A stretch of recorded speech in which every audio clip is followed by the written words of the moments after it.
La Habana insta a Estados Unidos a deportar a los migrantes cubanos irregulares. La Habana instó a Washington a deportar a todos los ciudadanos cubanos que tratan de entrar en territorio estadounidense de forma irregular con el objetivo de no estimular los flujos migratorios. El viceministro de Relaciones Exteriores de Cuba, Carlos Fernández de Cosío, hizo estas declaraciones en una conferencia de prensa al término de una reunión rutinaria bilateral sobre migración en La Habana con representantes del gobierno estadounidense. Según el gobierno cubano, Estados Unidos admite proporcionalmente a muchos más migrantes irregulares de Cuba que de otros países, lo que supone un estímulo para quienes quieren emigrar, además de un incumplimiento de los acuerdos bilaterales. Al aceptar a la mayoría de los que llegan, incumplen los acuerdos bilaterales, aseguró de Cosío, que urgió a Estados Unidos en la reunión a cumplir los acuerdos bilaterales en su integralidad y no selectivamente. De Cosío afirmó además que Washington es en gran medida responsable de la fuerte migración cubana hacia Estados Unidos por la aplicación de múltiples sanciones que lastran la economía de la isla. Cuba se encuentra sumida en una grave crisis económica y sin visos de remontar en el corto o medio plazo debido a la conjunción de la pandemia, el endurecimiento de las sanciones estadounidenses y los propios fallos de diseño e implementación de la política económica y monetaria. La escasez de productos básicos, alimentos, medicina y combustible, la inflación galopante, la dolarización parcial de la economía y los frecuentes apagones han llevado a muchos a plantearse la salida del país ante la incertidumbre y la falta de perspectivas. El año pasado más de 313.000 cubanos llegaron a Estados Unidos de forma irregular por su frontera sur. Este año Washington ha aceptado hasta el momento 57.000 solicitudes de parole de cubanos y decenas de miles han seguido llegando por la vía centroamericana. Propuesta de ley de transparencia es infractora de estándares internacionales, alerta Observatorio Legislativo de Cuba. Cuba cerró el pasado 13 de noviembre la consulta popular del anteproyecto de ley de transparencia y el acceso a la información pública, solamente una semana después de haber sido publicado. El Observatorio Legislativo de Cuba calificó la propuesta de ley como infractora de los estándares y prácticas internacionales en la materia. Nos preocupan los vacíos legales y otras cuestiones que están reguladas en la ley que tienen que ver con los sujetos obligados a entregar información pública sobre todo lo que ocurre en el Poder Judicial, la Asamblea Nacional del Poder Popular y el Consejo de Estado, que son órganos que no están obligados por este anteproyecto a entregar información pública, indicó Raudiel Peña Barrios, coordinador del Observatorio Legislativo, una iniciativa de la red de Muamlat que se ocupa de hacer visibles las principales amenazas a la democracia en la región, en especial en los regímenes autoritarios. Cuba no cuenta con una norma que garantice a los ciudadanos el acceso a la información pública, aunque es uno de los derechos humanos estipulados en la Declaración Universal. La aprobación de la ley está prevista para el próximo diciembre. Además, nos preocupa el contexto político y jurídico alrededor de este anteproyecto porque no se puede desmarcar el contenido de este anteproyecto de otras legislaciones que ya se han aprobado en Cuba que establecen determinadas restricciones a las libertades de expresión y prensa y al acceso a la información pública, señaló el experto. Esto, junto con el Decreto Ley 35, el Decreto Ley 370, que también establecen severas restricciones a la libertad de expresión, pues con este anteproyecto crea un entramado político-jurídico que no garantiza un acceso adecuado a la información en Cuba ni reconoce o se acopla con los mejores estándares en la materia, concluyó el especialista del Observatorio Legislativo. Crisis de recogida de basura en la capital de Cuba. Imágenes y denuncias desde la isla muestran crisis de recogida de basura en La Habana.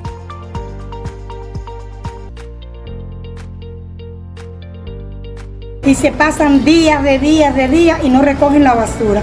El mosquero, los ratones, habiendo casas aquí con niños menores de edad, hacen santo, echan los mondongos, las vísceras de los animales ahí. Los niños son chiquitos, eso puede transmitir cualquier enfermedad. La peste, no hay quien viva. Todo, desde animales hasta todo. Esto es una cochinada, esto es antihigiénico para los niños, para las personas de una cierta edad adulta. Un desastre, un asco, una epidemia, un foco infeccioso, moscas, mosquitos. Ay, los gusanos. Y aquí no puede estar ni la ventana abierta. Y a veces hasta los gusanos llegan hasta aquí. Hace unos días teníamos gusanos aquí en la entrada, aquí en la ventana, en la puerta de esta niña que estaba lleno de vacío allí, en el piso, porque ya los latones están llenos, ¿me entiendes? Para mí son muy pocos los estantes esos de recogida, entonces hay que tirarla ahí en un lugar.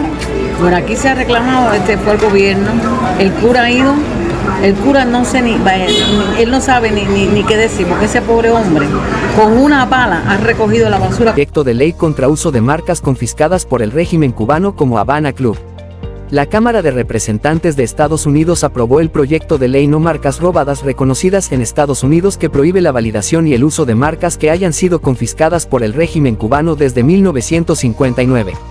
La normativa protegería los intereses y derechos de los empresarios que tuvieron bienes confiscados por el régimen castrista, a menos que se demuestre que hubo un consentimiento claro otorgado por el propietario original de la marca comercial. El representante cubanoamericano Mario Díaz-Balart dijo que la iniciativa había tenido un fuerte apoyo bipartidista para proteger los derechos de propiedad de aquellos cuya propiedad intelectual fue confiscada por el régimen de Castro. Presentado por el legislador republicano Darrell Issa, de California, y la demócrata Debbie Wasserman Schultz, de la Florida, la iniciativa obtuvo respaldo de otros 17 congresistas, entre ellos los cubanoamericanos María Elvira Salazar, Díaz-Balart y Carlos Jiménez. El congresista Issa dijo que el régimen cubano tuvo el descaro de vender a Estados Unidos y al mundo productos que en realidad ya habían robado, como es el caso del Ron Habana Club. Como partidario de esta legislación desde hace mucho tiempo, estamos un paso más cerca de proteger mejor los derechos de propiedad y evitar que la dictadura cubana se beneficie de la propiedad robada, apuntó Díaz-Balart. Este proyecto de ley prohíbe a los tribunales estadounidenses y a las agencias del Poder Ejecutivo hacer cumplir o validar dichas marcas confiscadas si la marca pertenece a un negocio o activo confiscado. Actualmente, la prohibición se limita a los tribunales estadounidenses y se aplica solo si un nacional cubano hace valer la marca confiscada en Estados Unidos. Según el proyecto de ley, la prohibición no se aplicará si el propietario original de la marca, o un sucesor, ha dado su consentimiento expreso a la acción de ejecución. La prohibición se aplicará solo si la entidad que hace valer los derechos de marca conocía o debía haber sabido, al momento de adquirir los derechos, que la marca era igual o sustancialmente similar a otra relacionada con un negocio o activo confiscado.